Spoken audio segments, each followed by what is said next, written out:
कि पतो बेचारी गई कि हमार ऐसा ऐसा दिक्कत बा तो वो कहा तारी कि जहिया सुतल रहो कि कहाँ रहो ऐसा सास ना होके के चाहिए केहू बा उनमें से।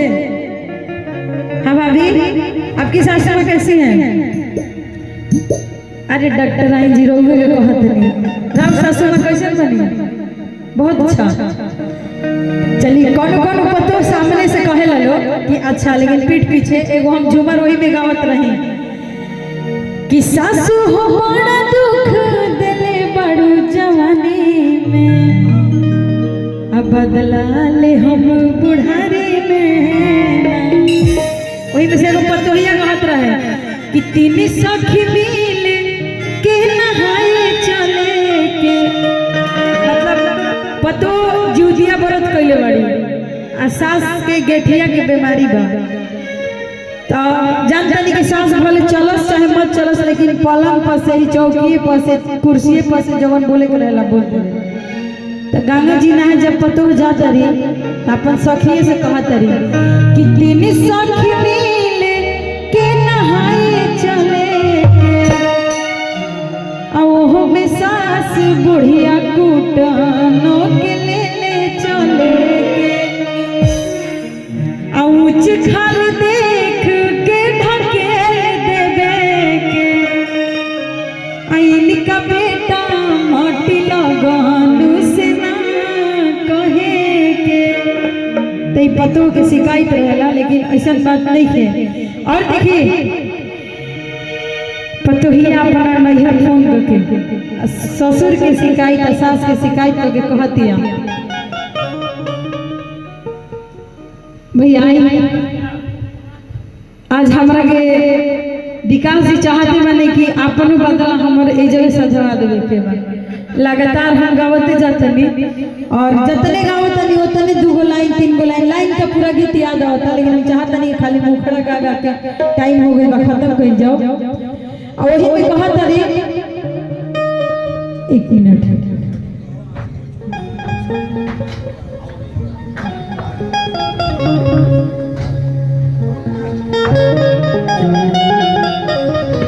हाँ तो देखिए पहले के जमाना में आज लोग नोएडा में कलकत्ता में रहता फैक्ट्री उक्ट्री में काम कर रहे लेकिन पहले के जमाना में लोग भैंस बकरी सब चरावत रहे। तो पतोहिया कहतिया का कहतिया करीना का कहतिया कि बूढ़ा बैठल बैठल मरेला रसरिया अब बांधिए की बकरिया। पहले के जमाना के गीत और हम जितना गीत जरूर सबके सुनेले बने सब मम्मी के चाची के फुआ के बतावल कि बूढ़ा बैठल बैठल मरेला रसरिया अब बांधिए बकरिया। कभी से धीरे ही रखो भैया। अब बूढ़ावा भैंस ना चरावे अब बुढ़िया लइका खेलावे बुढ़ावा कतनो पढ़ल लिखल पतो हुआ जा जब बाल बच्चा हो जाला तो सासे के भी थोपेला लोग तनिया सब बबुआ के बहरी खिला के आ जाए तो हम हई काम कर तो वे कहत रही कि बूढ़ावा भैंस ना चरावे अब बुढ़िया लइका ना खेलावे बुढ़ावा भैंस ना चरावे अब बुढ़िया लइका ना खेलावे अब बुढ़ावा बुढ़िया के मन सहकोलेगा अब बुढ़ावा बुढ़िया के मन सहकोलेगा। अत्ता तो जिलेबी खियावले बुढ़ावा बुढ़िया के मन सहकोलेगा अत्ता जिलेबी खियावले बुढ़ावा बुढ़िया के मन सहकोलेगा अत्ता जिलेबी खियावले।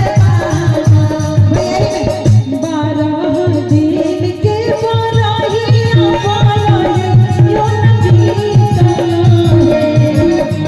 12 दिन के बरहिया बरहिया नहीं बीता हे लालना खिड़की के हे लालना खिड़की के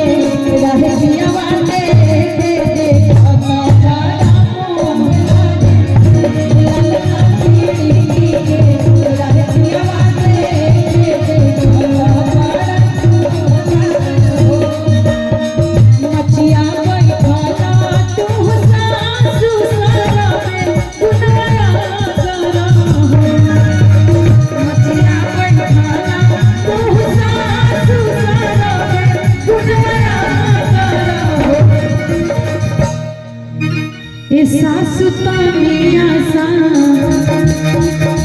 ए सासु तानिया सा भरना भरी लावा सैया के मनवरा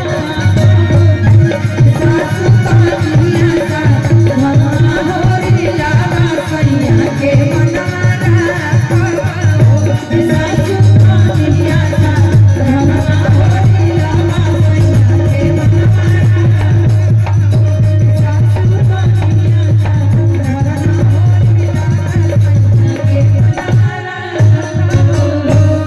कि तुमको